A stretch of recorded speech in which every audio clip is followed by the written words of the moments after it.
자, 안녕하세요. 자, 우리 미스터 홈즈를 지금 현재 대표하고 있는 고상철입니다.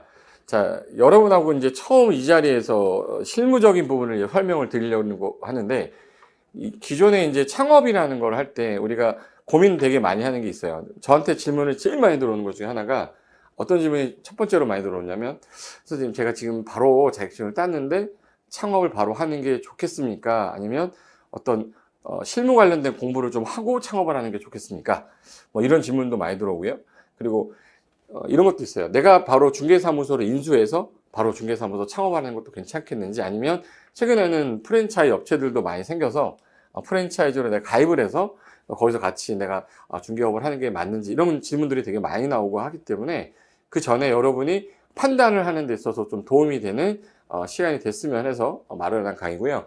제목은 이거예요. 그냥 창업을 위해서 여러분이 선택하는 겁니다. 프랜차이즈 부동산 할 건지, 아니면 이거 말고 내가 개인적으로 그냥 중개사무소를 개설해서 소속 공인중개사가 아닌 개업 공인중개사로서 어떻게 진행할 건지에 대해서 판단하실 때 제 생각에는 그래요. 장단점이 있기 때문에 나하고 맞는 거를 결정하는 게 맞다라고 생각이 들기 때문에 이렇게 표현 드린 거고요. 지금 이번 과정에서는 제가 이제 챕터는 9개로 일단 잡았습니다. 일단 창업이라는 거는 어떻게 보면 내 인생 전환을 하는 거잖아요. 내가 어떤 직업이 있거나 어떤 가정에서 뭐 아이를 키우고 있다가 자격증을 땄고, 어떤 분들은 내가 하던 일들을 다 버리고, 어떤 분은 영화 찍던 분이었어요. 영화 찍던 분이 공인중개사 공부하셔서 창업하시는 분도 계시고, 제 특이한 이력 중에는 의사분인데 그 고도일 병원의 정형외과 의사입니다. 근데 그분이 자격증을 따시고 자기 나중에 노후에 뭐 자기가 전문직이지만 부동산 공부도 할 겸 하신 분도 있고, 뭐 여러 가지 직업을 갖고 계신 분들이 많은데 내가 추후에 어떻게 창업을 할 건지 되게 궁금해 하시기 때문에 창업에서 성공하기 위한 방법은 뭐냐, 유경험자로서 저는 이제 여러분보다 좀 빨리 저는 10회 때 그 공인중개사 강의를 했고 11회 때 학생들하고 같이 시험을 받고 그때 자격증을 따서 중개업을 저는 좀 해봤어요. 왜 해봤는지는 제가 두 번째 항목에서 고상철 대표의 창업과 프랜차이즈, 뭐 지금 제가 미스터홈즈라는 프랜차이즈라고도 하긴 하는데 저희는 프랜차이즈란 말을 안 써요. 미스터홈즈라는 회사는 파트너스란 말을 씁니다. 파트너스란 말을 쓰는 이유는 뭐냐면 가맹점을 막 모집해가지고 가맹 사업을 하는 그런 회사는 아니고요. 우리가 중개업을 하는 데 있어서 이 브랜드를 쓰면서 내가 중개하지 못하는 부분을 다른 어떤 파트너스와 같이 연계해서 공동 중개도 하고, 큰 물건에 관련된 것들을 잘 못할 때는 본사에서 지원도 하고, 이렇게 해서 이제 서로 윈윈하는 그런 회사를 만든 거지, 뭐 프랜차이즈점을 많이 만들어서 매달 얼마를 수익을 얻겠다 이 목적으로 시작하는 회사는 아닙니다. 그래서 약간은 프랜차이즈하고는 약간의 성격이 다른데 저희는 파트너스라고 한다, 이 정도만 기억하시고, 왜 파트너스를 하게 됐는지, 그리고 세 번째로 부동산 중개 시장이 현재 어떻게 변하고 있는지. 옛날에 제가 2000년도에 제가 처음으로 1999년도에 요때 그 고시공부하다가 나와서 2000년에 처음으로 이제 민법 강의를 했었거든요. 민법 강의를 하다가 요때 공법으로 강의를 전환하면서, 공법 강의를 하다 보니까 실무 관련된 것들이 되게 지식이 없잖아요. 나이도 어린 상태였고 그때 24살 때였기 때문에 중개업을 해본 경험도 없고 집을 사본 경험도 없고 뭐 건물을 지어본 경험도 없는데 공법이라는 파트에서 건축이라는 게 나오고 뭐 도시계획이라는 게 나오고 뭐 이러는데, 제가 강의를 하는데 너무 약간 역부족인 것도 느꼈고, 그래서 실무를 해봐야겠다라고 하면서 진행이 됐던 거였어요. 하다 보니까 이 부동산 중개 시장이 그때 20년 전하고 지금하고 전혀 달라진 게 없어요. 달라진 게 없다라는 거는 제가 나중에 뭐 여러 가지 사례를 보면서 말씀을 드릴 거니까, 그래서 앞으로 어떻게 이 변화되는 중개 시장에 내가 준비를 해야 될지, 자격증만 땄을 뿐이지 경험이 없잖아요. 그래도 유경험자의 얘기를 한번 들어보는 게 아마 이 과정에서 도움이 좀 될 것 같고, 그 다음에 현재 대한민국 부동산 중개업 현황이 어떻게 돼 있고, 중개사무소 도대체 몇 개야, 어디에 있어, 그리고 중개사무소만 있는 게 아니라 법인도 있고, 예전에 아직 안 돌아가시고 업을 하고 계신 분들 중개인 사무소도 있고, 현황과 미래가 어떻게 될 건지, 그리고 우리가 제일 중요한 게 중개업을 하다 보면 중개 보수잖아요. 중개 보수가 어떤 나라마다 좀 다른데 우리나라는 좀 좋은 현황인지 아니면 좀 안 좋은 열악한 상황인지, 일단 답 말씀드리면 제일 안 좋습니다. 10개 나라가 있으면 꼴등이에요. 근데 그렇게 돼 있는 이유가 뭔지에 대해 설명을 좀 드리고, 그다음에 프랜차이즈 부동산을 했을 때 내가 개인 사업을 하는 것보다는 프랜차이즈 어떤 저희 회사만 얘기하는 게 아니라 다른 회사도 제가 설명을 드릴 거예요. 그리고 이제 저희 회사가 다른 회사랑 무슨 차이점이 있는지도 한번 알아두시면 이거는 저희 미스터홈즈를 가입하라고 강의를 찍는 게 아니라 이렇게 진행되고 있는 현상이 있는데 동네에서 중개사무소 하는 분들이 모르고 있는 부분들이 이런 거다. 그러니까 그런 거에 대한 설명을 드리고 참고를 하시라고 말씀을 드리는 강의지 전혀 저희가 프랜차이즈를 모집하려고 하는 강의는 아니라는 거는 미리 말씀을 드리고 시작할게요. 그 다음에 기업형 부동산이라는 것 자체가 이제 대기업화 되잖아요. 근데 우리나라에서 큰 기업들은 부동산 시장 못 들어오게 되어 있습니다. 그래서 정책적으로 막아놨기 때문에 기업형 부동산이라는 건 저희 같은 경우 스타트업 기업이었고 스타트업 회사가 조금씩 커져가는 상태라 상관이 없었지만 만약에 삼성에서 뭐 부동산을 들어오겠다. 네이버 부동산을 차리겠다. 이거는 손가락질 당할 게 있죠, 당연히. 골목시장 또 파괴하는 거기 때문에. 그래서 기업형 부동산화 되는 거랑 프랜차이즈가 좀 약간 어떤 성격이 다른 건지, 여러분이 성공 창업하기 위해서는 처음에 어떻게 마음을 갖고 해야 되는지, 그리고 마지막으로 제가 창업할 때 여러분이 뭐 이 내용 다 들었는데 궁금했던 것들, 처음 창업하는 분들 궁금해했던 게 한 8개, 7개 정도 되는데 8번은 뭐 가입 관련된 거니까 그거는 제가 뺐고요. 한 7개 정도 창업하는데 비용이 얼마 들고 권리금이 얼마 들고 중개업하면 어느 정도부터 시점부터 돈이 어떤 수입이 좀 되는지 이런 거 궁금하다고 많이 하시니까 그 마지막으로 정리하고 이 강의는 마치도록 하겠습니다. 자, 그렇게 진행이 될 거고요.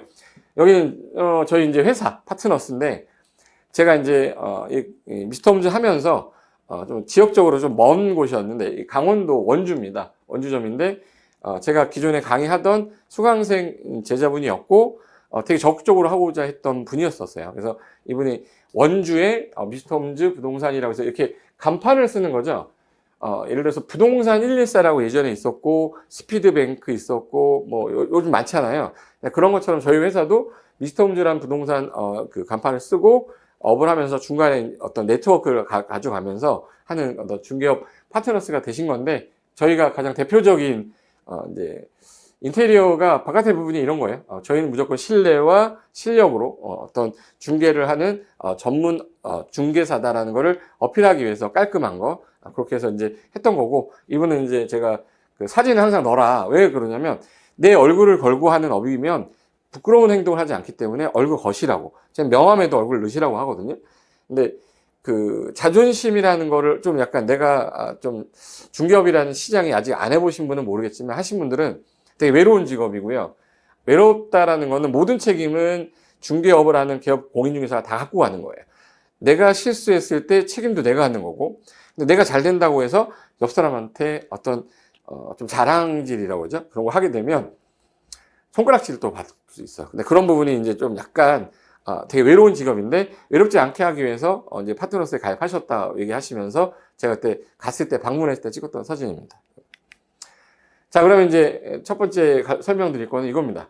중개업이라는 거는 내가 이 섹터, 제가 일반적으로 사무실을 차렸다고 하면 이 사무실에 자, 공인중개사무소 이렇게 차렸어요. 그럼 내가 건드릴 수 있는 중개 대상물이 먼저 선정이 돼야 되고 내 중개 대상물을 선정할 때 아파트 단지 안에 들어가 있으면 거의 뭐 90% 이상은 아파트 매매나 전월세예요. 더 이상 내 영역이 업무가 커지지 않는데 이쪽에는 아파트 단지가 있고 이쪽에는 뭐 예를 들어서 단독주택이나 다세대 빌라 단지가 있어. 빌라. 이쪽에는 이제 상가가 있고 이 건너편 쪽에는 뭐 오피스텔이 있나 봐요. 그럼 내가 그럼 주 대상으로 해야 될 거는 아파트를 할 거냐, 빌라를 할 거냐, 아니면 난 다 할 거냐, 상가 전문으로 할 거냐. 그럼 내가 먼저 선택을 한 다음에 여기서 창업을 할 때 그럼 창업하는 목적은 나는 처음에 중개사 자격증을 내가 이번에 땄어요. 딴 지 한 달 된 거예요. 한 달 된 사람이 상가 중개한다? 절대 못 합니다. 상가라는 거는 특성상 규제되는 게 되게 많아요. 뭐 어떤 상가라는 거는 내가 다른 창업을 하는 사람들의 어떤 창업 관련돼서 위락시설이라든지 아니면 우리가 말하는 뭐 근생이라든지 이런 것들이 규제가 주차장 규제라는 게 있고 어떤 소방법에 대한 규제가 있고 다른 법률에서 규제되는 것들이 되게 많기 때문에 처음에 가자마자 중개하기가 되게 쉽지가 않습니다. 근데 그러다 보니까 처음 하는 사람들은 대부분 주택에 대해서는 아파트 같은 경우는 아파트에 대한 소개 정도 하면 되죠. 브리핑이라고 하는데 내가 고객을 모시고 가서 이 아파트가 현재 상태가 어떻다, 최근에 거래된 시세가 얼마고 지금 현재 오르고 있는 뭐 추세다, 가격이 좀 하락하고 있는 추세다, 그런 거에 대해 설명을 좀 해주고, 그 다음에 그 물건에 대해서 팔려고 하는 매도인하고 의뢰한 매수인 간의 중간에 어떻게 보면 중개를 해서 계약서를 쓰는 과정이다 보니까 쉽게 말해서 브리핑만 잘하면 계약서 쓰는 것도 어렵지 않기 때문에 쉽게 접근이 돼요. 근데 빌라 같은 경우도 주택이다 보니까 어렵진 않은데 여기가 만약에 재개발 구역이다. 그럼 이제 또 문제가 생기시 합니다. 분명히 내가 부동산 공법 자격증 딸 때 했는데 재개발 구역에서 물건 중개는 또 공부를 해야 돼요. 왜? 재개발을 투자하려는 사람 입장에서는 이 빌라를 사는 목적이 거주할 목적이 아니에요. 내가 이 빌라를 매입함으로 인해서 뭐 직접 거주하는 사람도 있겠지만 거주 안 하고 그냥 뭐 전세 주고 있다가 나중에 아파트로 분양받을 수 있는 권리가 있는지 없는지에 대해서 내가 이 권리가 없다 그러면 안 사죠. 근데 그 권리가 입주권이라는 분양 자격이 없는 물건인데 중개했다 사고 발생합니다. 그리고 오피스텔이다. 이 오피스텔 같은 경우는 매매는 그렇게 많지가 않아요. 왜? 물건 자체가 오피스텔은 일반적으로 우리가 잠깐 한 뭐 2년이나 뭐 3년 정도의 임시 거주해서 월세를 받는 주택이다 보니까 거기 들어가서 거주하려는 목적의 소유자들이 없어요. 그러니까 매매보다는 전세나 월세로 가다 보니까 이 전월세 같은 경우는 금액대가 중개보수가 좀 낮잖아요. 그러다 보니까 이게 또 평수도 작고 설명할 거는 똑같이 설명해야 돼, 아파트랑. 근데 아파트 중개 계약서 쓰고 나면 뭐 보통 서울 지역 같은 경우는 800만 원 정도 보는데 50만 원 벌어, 30만 원 받고 하기 싫어지죠. 이게 10개 해야 얘 되는 거야. 그러다 보면 어느 순간 내가 뭐 하고 있지 뭐 이런 생각도 좀 들고 후회도 되고, 고생은 고생대로 했는데 계약서 너무 바쁘게 써서 5개나 썼어. 근데 아파트보다 떨어지죠. 왜? 전월세니까. 그럼 내가 맨 처음에 할 때 이거부터 할 건지 재개발 구역에 빌라인지 이런 검토도 안 한 상태에서 중개업을 하겠다? 이거는 처음부터 저는 이렇게 한다 그러면 아무것도 분석을 안 한 상태에서 하는 분들한테는 하지 마시라고 그래요. 예, 뻔짜야. 왜? 이 간판 6개월 안에 분명히 내리게 돼 있습니다. 그래서 제가 이런 분들한테는 간판 나사 느슨하게 달라고 그래요. 나중에 빼야 되는데 저거 튼튼하게 하지 마시고 권리금 받고 또 나와야 되는데 뭐 잘 됐어야 권리금을 받을 거 아니에요? 처음에 들어갈 때는 권리금을 주고 들어갔는데. 그래서 이 부분에 대해서 창업하기 전에 나는 이 3가지를 뭐 다 할 거야, 4가지를 다 할 거야. 그러면 이 창업하는 장소에서 내가 물건에 대해서 이제는 뭘 해야 되냐면 창업을 했어. 창업을 하게 되면 그럼 중개를 해야 되는데, 예를 들어서 아파트 보러 왔어요 라고 문 열고 들어왔어요. 들어왔는데 내가 보여줄 아파트가 있어야 될 거 아니에요? 뭐 여기서 팔겠다고 내놔야 되는데 기존에 옆에 잘 나가는 중개사분들이 매물 다 갖고 있어요. 나는 이제 창업해서 매물이 없어. 뭐 권리금 주고 기존에 있는 물건을 받았다 하더라도 기존에 중개업을 하던 분이 아니면 좀 약간 꺼리는 것도 좀 있단 말이야. 그럼 내가 제일 먼저 해야 될 거는 물건 확보입니다. 저는 무조건 실무하시는 분들한테 제일 중요한 게 뭐냐? 좀 물건 확보예요. 이건 이제 공인중개사 자격증을 따기만 했지 내가 맨 처음에 뭘 해야 될지 모르잖아요. 그래서 아파트가 만약에 뭐 1000세대가 있으면 1000세대 중에서 이번 달에 뭐 10가구가 이사를 가. 뭐 매매를 하기 위해서 나온대. 그럼 그 10개의 매물을 내가 받아내야 되는데, 그럼 받아내려면 그 1000명하고 어떻게 내가 컨택을 할 건지, 그 1000세대에 가서 내 광고를 할 건지, 찾아가서 노크를 해서 집 파세요 할 건지, 그럼 본인이 판단해야 되거든요. 그러려면 이 물건 확보를 위해서는 앉아있으면 안 돼. 그래서 창업을 할 때 무조건 나는 물건 확보를 위해서 움직여야 된다. 그래서 발품이라고 하는데, 최근에는 광고라는 플랫폼을 이용하기도 하고, 직접 저 같은 경우 옛날에 했던 걸 말씀을 드릴 건데, 저는 제가 직접 돌아다니면서 물건 확보했었습니다. 그래서 기다리지 말고, 제가 움직여야 돼요. 그래서 이 물건 확보를 위해서 어떻게 돌아다닐 건지, 주변에 좀 중개업을 잘 하시는 분들이 어떻게 물건 확보하고 있는지에 대해서, 오래된 분들은 뭐 인맥이 있기 때문에 당연히 가능하겠지만 오래되지 않은 분들은요, 처음에 들어와서 이 물건 확보가 되게 어려워요. 그 광고한다 그러면 광고비가 또 나갈 거니까 그런 부분을 어떻게 할 건지에 대해서 고민을 좀 해보고 시작을 하셔야 되겠다. 자, 그러면 내가 이제 아까 제가 말씀드렸던 거는, 자, 제가 이제 이 지역에서 중개사무소를 계속 하려고 했는데 제일 먼저 해야 될 일이, 내 중개사무소 내가 막 예를 들어서 1km 반경을 잡고 이 섹터 안에 나하고 동종업을 하고 있는 중개사무소가 몇 개인지는 아셔야 될 거 아니에요. 그죠? 몇 개가 있는데 어디는 현재 중개업을 하는데 되게 잘하고 있는데 그 중개업을 주로 아파트를 하는지 상가를 중개를 위주로 하는지 뭐 분양 관련된 뭐 재개발을 뭐 주 대상으로 하는지 이런 것들에 대한 분석이 먼저 좀 돼 있어야 돼요. 그래서 요 주변에 그럼 내가 물건을 확보할 수 있는 것들이 이 반경 내에 중개사무소가 어디에 많이 몰려 있고 그 지역에서 어느 지역이 지금 현재 중개가 활성화돼 있고 최근에 재개발 구역이 여기고 이건 재건축이 뭐 완공이 됐고 뭐 이런 주변 상황을 파악해야 되기 때문에 그 지역을 가장 잘하는 사람은 이 사람이에요. 즉 로컬이라고 그러죠. 로컬 지역의 전문가인데 요즘에 부동산 시장 보시면 워낙 정보가 잘 돼 있어. 정보가 잘 돼 있다는 말은 이 정보라는 거는 저도 여기저기서 정보를 구할 거 아니에요. 요즘에는 이제 프롭테크라고 해서 부동산 관련된 테크놀로지의 프롭테크라고 하는데 그걸 활용해서 아파트 가격 미리 알아보고 누가 오지 와가지고 얼마냐고 물어보지 않습니다. 최근에 어떤 투자자가 이 사람이 부동산 투자하는 사람이에요. 그럼 여기 지역에 재개발 구역이라는 거예요. 그래서 여기 물건이 나왔다는데 이 물건에 대해서 이 사람이 알아보고 들어오지 그냥 와서 물건 보여주세요 하지 않아요. 그 지역이 재개발 구역이 언제 지정이 됐고 현재 상태가 뭐 조합설이 인가가 났는지 정비구역만 지정이 됐는지 아니면 해당 지역이 지금 현재 추진위원회 구성되고 있는 막 중간 초반인지 그걸 이분이 다 조사하고 와서 물어보는데 나만 모르고 있는 거야. 나만 모른다는 얘기는 내가 더 모르고 투자자들이 더 많이 알고 와. 그러면 이제 그들한테 배우는 거고요. 그 사람이 더 많이 알면 나 끌려가게 되고 내가 중개를 내가 진취적으로 할 수가 없게 되기 때문에 그 지역의 부동산 전문가가 무조건 되어야 돼요. 내가 사는 지역에 내가 가장 잘 알아야 되는데 투자자들이 더 많이 알면 그 사람한테 내가 설득을 못 시키는 거지. 그래서 내가 항상 이 마음 갖고 시작하셔야 돼. 로컬 지역의 전문가는 바로 나고 내가 이 공인중개사 자격증을 가진 전문가로서 그 어떤 누구하고도 부딪혔을 때 시세라든지 주변의 부동산 시장의 흐름은 내가 반드시 잘 알고 있어야 된다. 그거를 반드시 명심하시고 저는 진행하셔야 되겠다는 생각이 좀 들어서 말씀을 드린 거고요. 자, 미스터홈즈라는 회사의 지금 현재 로고는 이거예요. 미스터라고 해서 어떤 분이 미스홈즈 없니? 미스홈즈 없습니다. 뭐 미스터는 있고 성차별하는 거 아니야? 막 이러는데 그냥 이름이죠. 삼성이 왜 삼성이야? 왜 5성도 아니고 6성도 아니고 그냥 삼성인 거죠.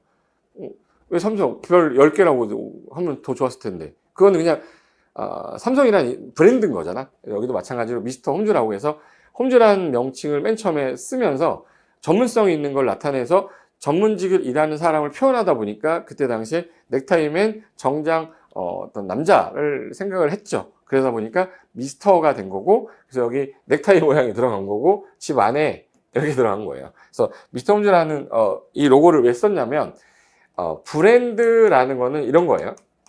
여러분이 이렇게 생각하시면 돼. 내가 만약에 냉장고를 사야겠다 그러면 냉장고 딱 하면은 LG야 삼성이야 이게 나오지 다른 게 안 나와요. 에어컨 그러면 그나마 LG 아니면 휘센. 휘센은 뭐 다른 데는 없어도 뭐 에어컨 하면 휘센이거든요. 그죠? 부동산 하면 딱 떠오르는 그게 없어요. 부동산은 그러면 어떤 분 직방이라고 그러는데 직방은 중개하는 데가 아니라 플랫폼 회사예요. 중개사무소를 하는 사람들이 물건을 여기다 올려서 일반인들이 들어와서 연결해주는 어떤 플랫폼이지 직방 자체에서 중개업을 하지는 않는데 지금 하려고 시도를 하고 있는 거죠. 그 와중에 뭐 청년 중개라든지 뭐 이런 걸 하고 있는 거고 그래서 부동산의 대표적인 브랜드가 없는 이유는 이런 거야. 내가 집 사야 되는데 나 지금 상가 필요한데 나 지금 공장을 좀 해야 되는데 이런 분들이 그러면 내가 공장 사러 어디 가지? 기억 없어요. 그냥 다 그냥 부동산이야. 다 부동산인데 이 부동산 중에 어디라고 딱 들어오는 데가 없어요. 그래서 예전에는 프랜차이즈가 좀 있을 때가 막 부동산 114, 스피드뱅크, 뭐 닥터 아파트 뭐 이런 게 좀 있었다가 경영난으로 인해서 많이 문 닫고 지금 없어졌지만 뭐 명맥은 유지하고 있지만 거의 없어요. 최근에. 그러다 보니까 여기 해당 지역이 무주공산인 거예요. 그래서 저희는 신뢰 있게 부동산이라는 게 내 전 재산을 갖고 거래를 하는데 10억, 뭐 5억, 내 소중한 1억 이 돈을 가지고 주택을 사고 팔고 하는데 거기서 사고가 발생했을 때 책임을 질 때 나 몰라라는 중개사무소가 더 많고 그리고 이제 뭐 배째라 하는 식으로 나오는 경우도 많아요. 그러다 보니까 소송도 가고 그런 거 없이 정말 허위 매물 없이 좋은 물건 제대로 설명하고 중개를 해서 이 물건의 가치에 대한 분석을 잘하는 그런 회사가 좀 필요하지 않겠냐. 그런 발단에서 시작된 거였고, 그러다 보니까 브랜드를 쓸 중개사무소들이 있어야 될 거 아니냐. 그러다 보니까 프랜차이즈라는 형태로 변형이 돼서 지금 진행이 되는 것 중에 그 회사 중에 하나다라고 보시면 돼요. 이 회사를 광고하려는 게 절대 아니라는 거예요.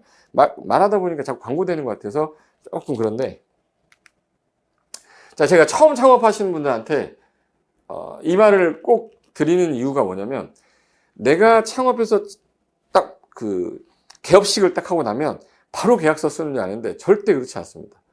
내 마음은, 내가 어떤 분은 1년을 공부해서 자격증을 땄고, 어떤 분은 뭐 3년, 어떤 분은 또 오래 해가지고 4년 만에, 야, 드디어 내가 자격증을 땄어. 그동안 내가 썼던 돈 이제 회수해야 돼. 회수하려고 그랬는데, 회수하려면 돈이 있어야 될 거 아니야? 그럼 벌어야죠.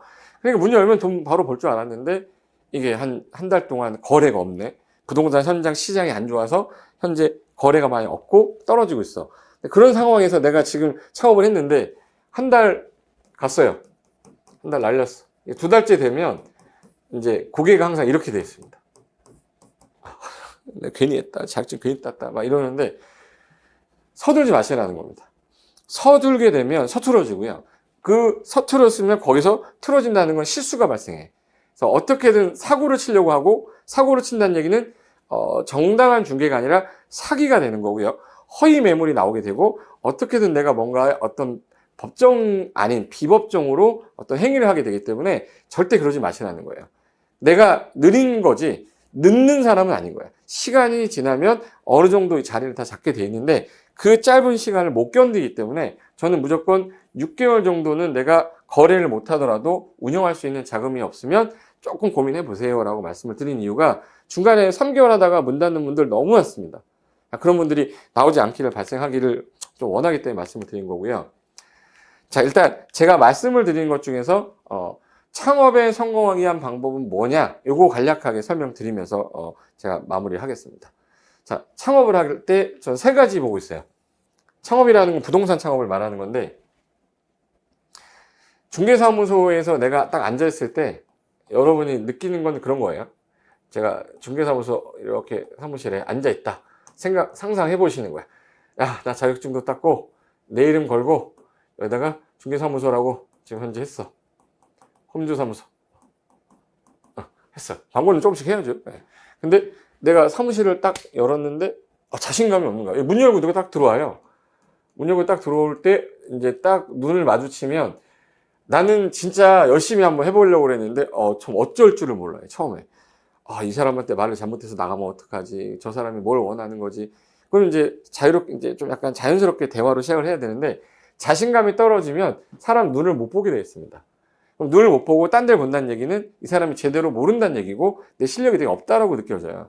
자신감 있는 사람들은 눈 똑바로 보고 얘기합니다. 그 사기꾼의 가장 첫 번째 유형이 되게 웃으면서 눈을 똑바로 못 마주치면서 설명을 되게 잘하는 사람이래. 그래서 사기를 안 나가기 위해서는 눈을 마주치라는데, 요즘에 또 사기꾼이 진화가 돼서 눈을 또 잘 본대요.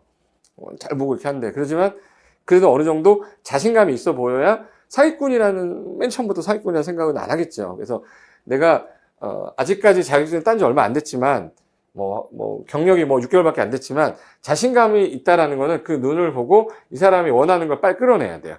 만약에 엄마랑 아빠랑 아기가 왔어. 상가 아닙니다, 이거. 보자마자 아파트 보러 왔겠네. 집 보러 왔겠죠. 가족끼리 왔는데. 가족끼리 왔는데 오피스텔 들어가진 않겠죠. 빌라 아니면 아파트 거 아니야. 그러면 집 어디 알아보러 오셨죠? 그러면 아파트다, 내가 있는 곳이 아파트 단지다 그러면, 여기 주변에 무슨 아파트, 중 아파트 보러 오셨어요? 그럼 내가 그 말을 던지는 순간, 내가 알려는 거 어떻게 바로 알았지? 하면서 자연스럽게, 네, 그러면서, 몇 평형대예요? 풀어가야죠. 24평형입니다. 그러면, 아기 있는 거 봐서는 방 3개 나와야겠네요. 거실도 있으셔야 되고, 서재도 있어야 될 것 같고, 아기 방도 있어야 되니까, 방 3개짜리 한번 보여드릴까요? 이렇게 이끌어 가려면 내가 주도를 해야 되는데, 왜 오셨어요? 왜 밖에서 집 보러 왔지? 예. 그 사람이 대답을 할 수 있게끔 해야지, 취조하는 형태로 가면 안 돼. 그게 이제 대화의 기술이라고 하겠지만, 그거는 일을 하면서 자동적으로 늘어나는 건데, 처음부터 그걸 다 알고 시작할 수는 없잖아요. 그러기 위해서는 약간의 교육은 좀 받으셔야 돼요. 교육은 다른 기관들도 많으니까, 저희 이제 메가랜드 자체에 대해서도 교육 기관이 좀 있고 하니까, 내가 중개업 창업하기 전에 이런 거는 최소한 좀 알고 갔으면 좋겠다라고 하는 과정이 또 MSA라는 과정이 있으니까 그 과정 통해서 내가 좀 공부하시면 돼요.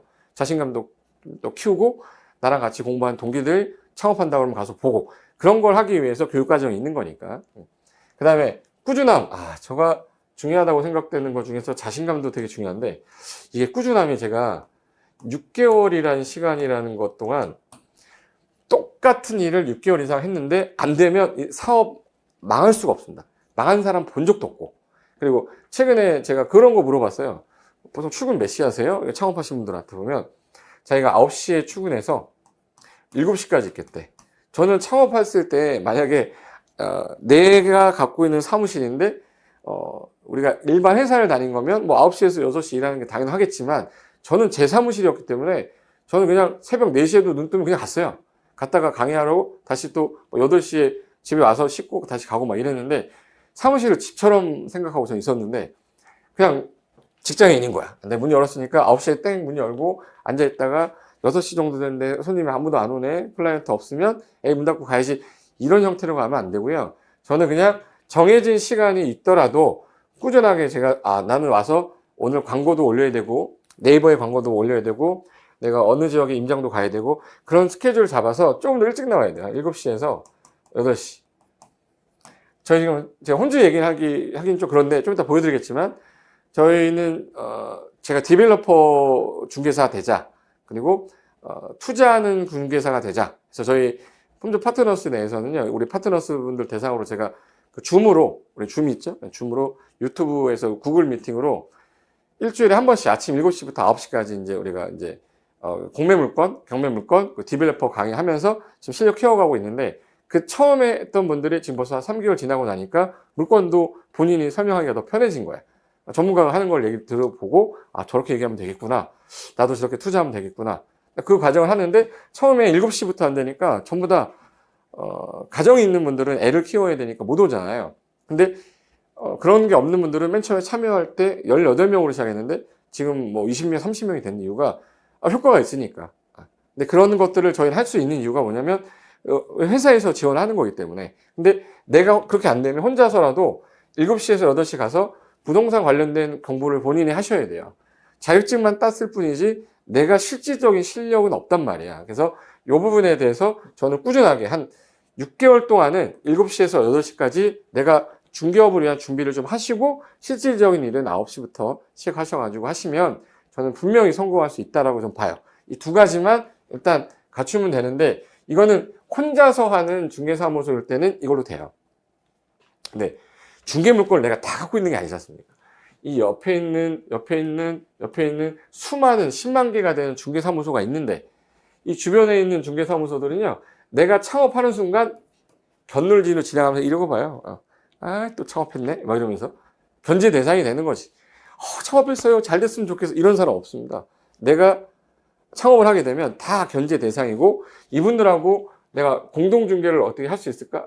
이분들이 갖고 있는 물건이 10개가 있는데 난 처음 사무실을 냈기 때문에 이 물건이 왔는데 매수인이 왔는데 난 물건이 없어. 근데 이 물건을 이분이 갖고 있어요. 사이가 좋아야 공동중개도 할 건데 이분은요. 가만히 있으면 이 사람 올 텐데 내가 왜 공동중개를 해요?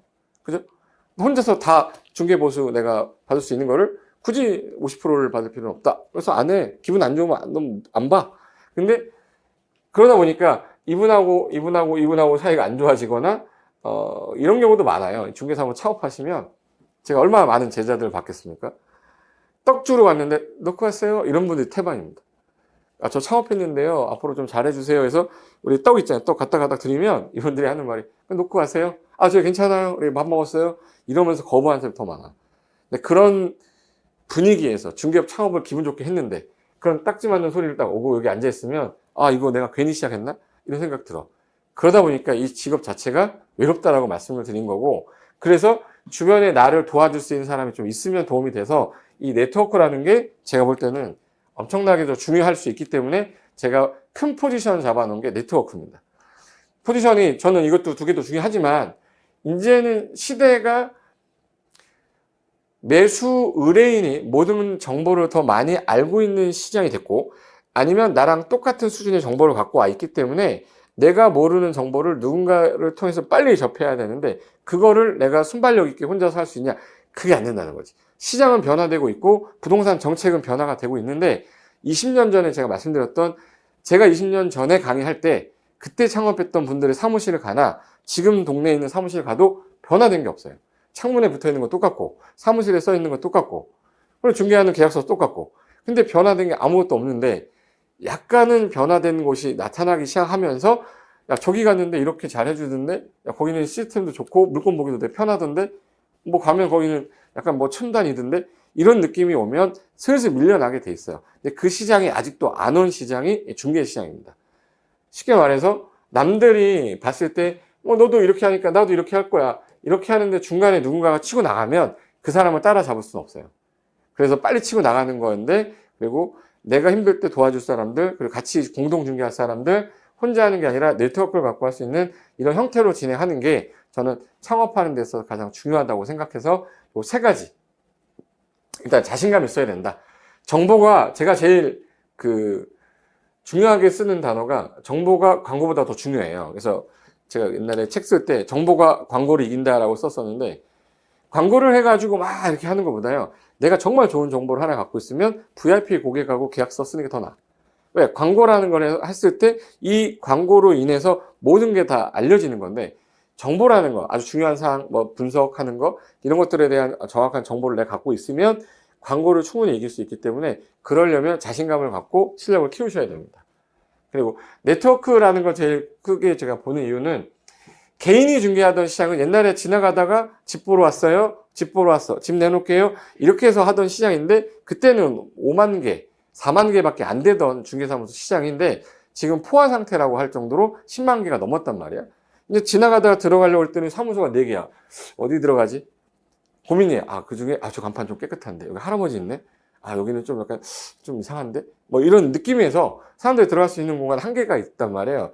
그래서 들어와서 하는 거기 때문에 혼자서 이제 개인이 막 중개를 하려고 해도 안 되는 경우가 더 많아. 그래서 네트워크를 통해서 공동중개도 좀 해야 되고 정보를 얻기 위해서는 교류를 해야 돼요. 이 정보를 얻기 위해서 교류가 필요한 거고 그래서 네트워크가 중요한 겁니다. 그렇게 해서 내가 6개월간 꾸준하게 부동산 상승기가 되든 뭐 하락기가 되든 꾸준하게 하다 보면은 우리가 우상향 곡선이라고 하는데요. 물론 상승기가 있으면 하락기도 있어. 하락하다가 상승하죠. 하락하다가 상승해. 부동산 가격이라는 게 이래요. 근데 이게 상승 최고점이고 최저점인데 이거를 크게 보면은 우상향 곡선으로 갑니다. 물론 안 좋을 때도 있고 좋을 때도 있기 때문에 이때 기간을 잘 버티면 상승기에 우리가 할 수 있는 거래 계약은 많아질 거기 때문에 요 상승 하락을 반복하는 상황에서 내가 뭘 해야 될지 계속 꾸준하게 내가 실력 키워가면서 중개업을 하기 위한 방법을 또 찾아내는 게 여러분한테 성공하는 중개업의 3가지 요소가 아닐까. 그래서 첫 번째 시간은 간략하게 이렇게 정리해서 말씀을 드렸고요. 다음 시간에는 구체적으로 이제 제가 겪었던 내용에 대해서 설명드리면서 진행하도록 하겠습니다. 자, 수고하셨고 다음 시간에 뵙겠습니다.